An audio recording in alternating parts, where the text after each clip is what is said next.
Gaza में Israel के ताबड़तोड़ हमले जारी हैं। इजरायल ने एक बार फिर से गाजा में हवाई हमला किया है। हवाई हमले के बाद गाजा धमाकों से गूंज गया। इजरायल सीमा के पास कई इमारतों को भी नुकसान पहुंचा है। F-16 फाइटर जेट गाजा के ऊपर देखे गए हैं। इजरायल के हमले में कई इमारतें तबाह हुई है। ये ताजा जानकारी गाजा से सामने आई, जहां पर इजरायल के ताबड़तोड़ हमले लगातार जारी हैं।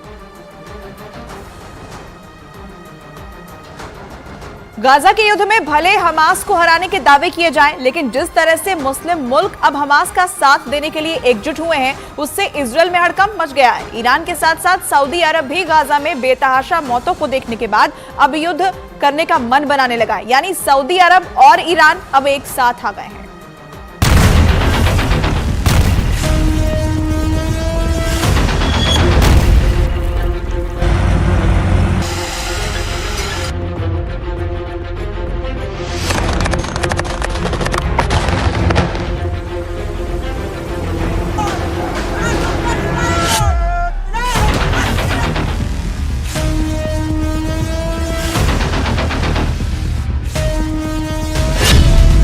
रहा है हमास मुस्लिम देशों की गुप्त बैठक।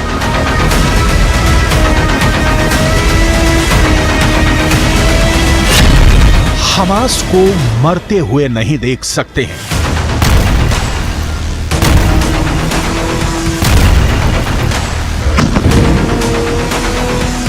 गाजा को नक्शे से मिटते हुए नहीं देख सकते हैं।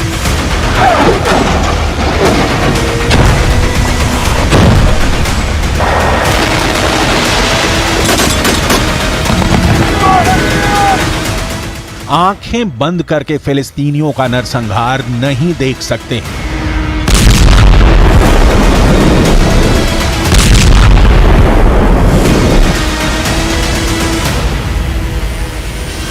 इजरायल मान जाओ, वरना दुनिया के नक्शे से मिटा देंगे।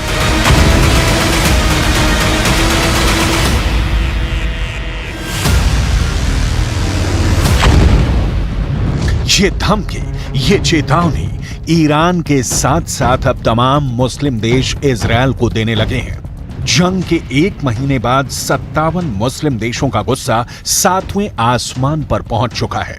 12,000 से ज्यादा लोग गाजा युद्ध में मारे जा चुके हैं। गाजा पट्टी की 45% या कहें कि लगभग आधी इमारतें पूरी तरह से तबाह और बर्बाद हो चुकी हैं। लेकिन इस दौरान एक भी मुस्लिम देश ने इजरायल पर सीधा हमला नहीं किया। लेकिन अब ऐसा लग रहा है कि ईरान के साथ साथ कई मुस्लिम देश इजरायल से सीधी जंग का मन बना चुके हैं। गाजा युद्ध अब धर्म युद्ध की तरफ बढ़ चुका है। इजरायल की खुफिया एजेंसी मोसाद और अमेरिका की खुफिया एजेंसी CIA को इनपुट मिले हैं कि ईरान के कहने पर सऊदी अरब में इजरायल के खिलाफ जंग करने के लिए गुप्त मीटिंग हो रही है।